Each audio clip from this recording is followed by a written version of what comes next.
We are joined this morning by Jo Robertson, a therapist who's been on the program before. You'll recognise her, along with Dileepa Fonseka, business desk journalist, who of course we all know very well. Good morning, team. Good morning. Good to see you. So we spoke earlier to Paul Goldsmith, who was at this pretty fiery meeting last night in Mount Eden. You've got character homeowners, and then you've got young people who don't own a home yet but who just want something affordable and are willing to go up to get it and build, apartment blocks. Dileepa, first of all, what did you think of how fiery the meeting was? I suppose it's par for the course. And what do you think about the idea of going up? It didn't surprise me, actually, because these meetings, I've been to one in the past, which was, just as fiery, if not more so, around the time of the local government elections. I'm actually all for it because, at the end of the day, we have to build more houses in the areas where people want to live. And, I as a reporter have been out and, covering the homelessness crisis at various points. And, it's gotten to the point in this country because we didn't build houses for 30 years where people were sleeping in laundromats. You'd find people sleeping in cars. And they all were not, unemployed. They had jobs, but they couldn't get any place to live close to where they worked, so they had to live in their cars, or they had to sleep somewhere. And the thing is, in these places where places like Mount Eden and other areas in Auckland which are kind of affected by this, they're actually they're being zoned up because they're close to train stations or they're close to places where people's employment, and that's where everybody needs to live in order to bring their transport costs down so they can afford to go to work, have a bit of money that they can kind of set aside. And some of these people are not, some of these people are single, so they perhaps need smaller spaces to live in. And you look at cities all around the world, and that's basically the direction they're looking at. And the only kind of the data that we've seen from when Auckland put in its unitary plan, which was basically doing this, an earlier version of this in different areas, rents were, there was a Marsden kind of funded sort of study where the rents were about 35% lower in Auckland by 2022 than they would have been if those rules hadn't taken place. Right. So that's real savings for people. It actually makes a difference. Jo, do you think there should be some areas that are sacrosanct, that are little pockets of character that you keep? Because I suppose we could just be a city that's full of sky rises like many other places around the world. Well, I think when you go to other countries, there are spaces where you go to and you think this is really beautiful, right? And they have so much character and they've got this kind of heritage feeling. We have not nailed that here, where we've got this random array of housing all in one space, and it doesn't give, I think, a sense of real beauty. But in my neighbourhood, at least, I have seen townhouses done really well.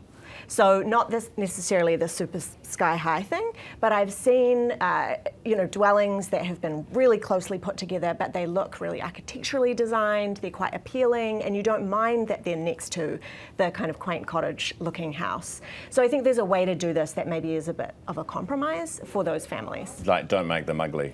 Don't make them ugly.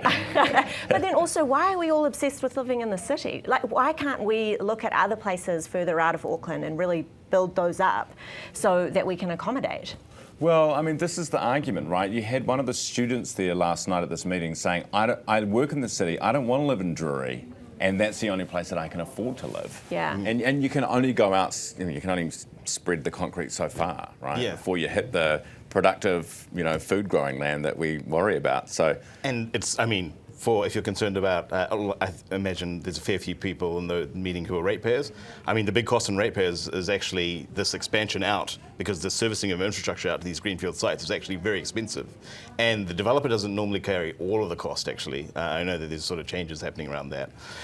So that's often why the council needs to go into debt, in order to fund the infrastructure going out to these big areas. Whereas if you can do it in an area which already has a lot of the infrastructure, already has the kind of local roads and things, then it's cheaper for ratepayers. Yeah. Hey, Jo, in New Zealand, do you think that we love a whinge about the prices, including me. I love to whinge about them too. Do you think we're a bit hard on in New Zealand They've just posted a profit. It's down on last year, still a profit though, and Yeah. they're looking to increase prices on domestic routes by an average of 5%. And No. I imagine, no? I just feel mad about it. I am. I'm almost enraged. Because it's more expensive now to go to your family member's tangi or wedding than it is to go to Australia for a holiday. That's just insane. And I don't feel bad for them for their $130 million profit. I can't feel bad for them. Well, this is competition, presumably, right? Yeah, well, the interesting thing about this whole, I guess, Air New Zealand versus sort of Jetstar thing, which I guess is the only sort of real competition that's happening on a few routes, you know, the main centres. I was looking at their on-time performance, and I think in June, Air New Zealand was 80.7% and Jetstar was 79.1%. So hardly any difference between them.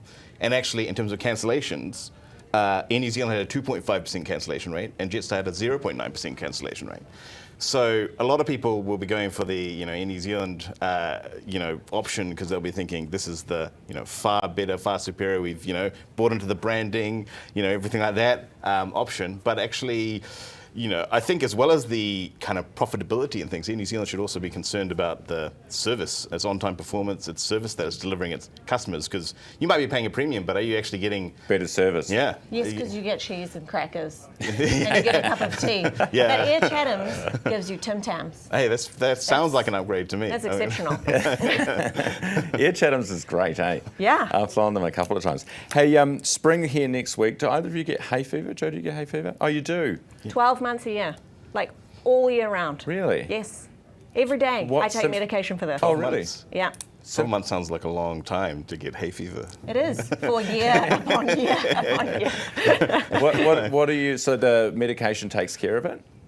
Largely, yeah. But in the summer, spring, I think people don't really understand unless you're a significant sufferer of hay fever. You feel sick all the time. So imagine kind of having a low-level cold all the time, every day. You're trying to work through that, and you're trying to parent through that, and you feel irritated, you feel itchy all the time. Yeah. Yeah. Just sit with that. I guess I never really thought about it deeply because I don't have it. So. Yes. My husband is like, do you think you could not carry a tissue constantly? I have to. I feel always sick. Dileepa, do you? Yes, Oh, you but do? not for 12 months a Yeah. year, like for kind of like the summerish period, maybe spring, summerish. Yeah. So, I mean, it's definitely bad. I suppose the kind of medication actually takes care of it for me, but I think every person is sort of different with these allergies if you get it. So, yeah. And obviously it's quite a range, as we see. Yeah. How do you feel about this? This is a new invention, Kiwi invention. We're going to speak to the creator of it after the news at 8:30. Apparently helps with your hay fever. Thoughts? So I think, is this, so do you use it, you use it for certain amounts of time per day? You're not wearing it all the time. Not right? wearing them all the time. Because I was going to say the answer would be clear in that case. You're not getting any dates. There's no one dating you. If you were both sitting here with those on right now, Yeah. we probably wouldn't cut your camera.